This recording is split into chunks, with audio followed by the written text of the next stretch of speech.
ఆహా! చూస్తుంటేనే నోట్లోకెళ్ళి ఉరులొస్తున్నాయి గదా! ఇన్‌స్టాగ్రామ్‌లో బాగా ట్రెండింగ్ అయితున్న బ్రెడ్ పుడింగ్ చేసుకుందాం ఇయాల.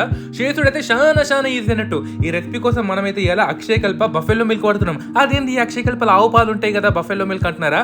మార్చ్ 1 నుంచే బఫెలో మిల్క్ కూడా లాంచ్ చేసిండ్రన్నట్టు. అంతేకాకుండా ఇది ఇండియాలోనే first time certified natural buffalo milk దగ్గర 17.5 గ్రామ్స్ ప్రోటీన్ అయితే దీంట్లో అవైలబుల్ ఉందన్నమాట.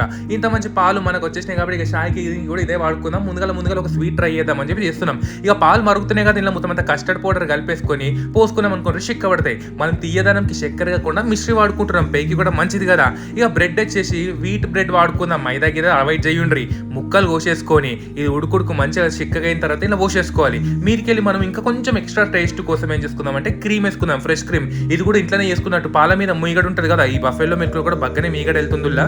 అది మంచిగా జమ్ చేసి క్రీమ్ లెక్క కూడా చేసుకోవచ్చు. మీరికెళ్ళి డ్రై ఫ్రూట్స్ వేసుకొని ఫ్రిడ్జ్ లో పెట్టుకొని తీసేసుకొని తిన్నరనుకోర్రి చల్లగా ఉండే ఎండాకాలం వస్తుంది కదా. బ్రెడ్ పుడింగ్ అయితే రెడీ అయినట్టు. ట్రై చేస్తారు కదా ఈసారి, చాలా మంచిగా ఉంది.